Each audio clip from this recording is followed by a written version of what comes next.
Okay, so the left-hand one here, Gareth, was your before, as we said. Circle would help. Not a lot of space there between your hands and your legs. They're very, very close. Arms, in actual fact, probably almost slightly kind of tucked into your body. I think you said there to try and feel as though you're getting more control of the club, possibly. But in actual fact, it basically took away all the space for your arms to swing, and the arms had to find somewhere to go. And unfortunately, what we see a lot of time when you've got no space for your arms to swing, either your body has to sort of shoot backwards this way to give you some space, or the arms go out this way to find some space. Either way, the arms are going to do something, or the body's going to react. In your case, you swing your arms out to the golf ball, catch off the hosel here now, ball then shuffling down. You see not much rotation or movement there.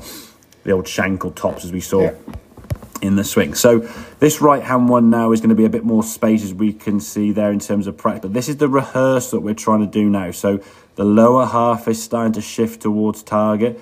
So the club is starting to come back down now. We can see the club face now nice and kind of square coming in from a sort of good into out path. Shoulders now nice and square. The lower half starting to move. The right foot there's actually moved almost as much as your follow-through right foot on this left-hand one in your practice swing. So this hasn't even got through impact yet, and your right foot's moving more, which would indicate that your ability to rotate and move the body is there. It's just rehearsing, okay? So backswing was always, I say, really, really good. Doing this movement now, and again, you can do this at home up against the wall, so there'll be a wall sort of down by your left foot there. Just think hips into the wall, hands into the wall, not rolling or twisting that club or flicking it with the hands, okay? We don't try and square the club face up. And as we said, the club face now, because of the changes at setup, is square. So the club face is square. It's a lot easier if a club face starts square, remains square, and comes back square, as opposed to a club that before would start square, open, and then try to come back at the right spot. And you're reliant so much on timing. And if the game, as we said, when you start off, we're a bit stiff, haven't warmed up, then we warm up into a round, then we fatigue. Timing's going to be all over the place, Add down the fact the clubs are different length, wind conditions, all the other elements on the golf course are timing. Exactly, And the golf goddess isn't smiling.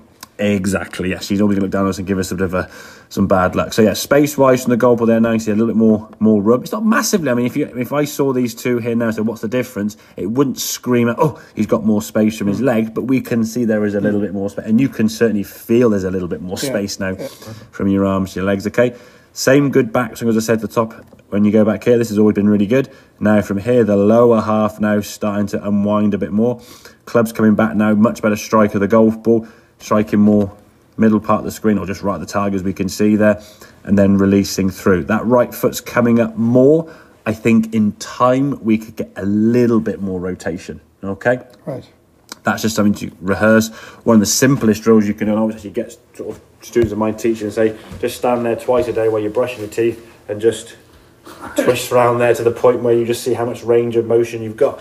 It will control the body to do it, so it becomes something that you'd almost do second nature, and just as an extra sort of increase of range of motion, because I think the movement is there for the most part. It's just sometimes you get kind of a bit bogged down with overthinking, gripping too tight and trying to stop a golf ball go in the direction you don't want to go. We started off with the golf ball curving over here. Now the ball's curving over here because that grip changer.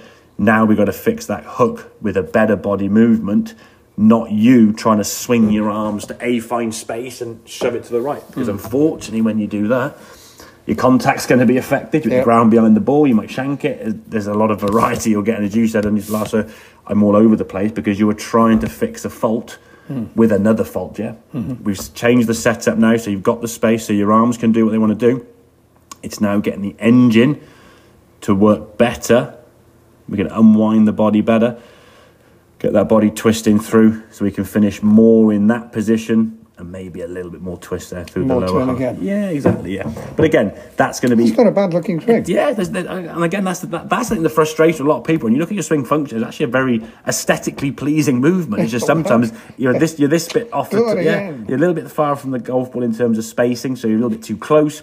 And then because of that adjustment you were having to try and make now, your contact was affected. So the swing might look pretty good, but you're at the ground behind here, or catch it off the side here now, or whatever it may be. So sometimes you get some lovely golf shots, and that's the biggest frustration that golfers have, is when they're good, they're really good. When they're bad, they're absolutely rubbing awful. Oh my God, what's the difference? Okay, so I'd rehearse that movement as much as we can at home, just in the garden.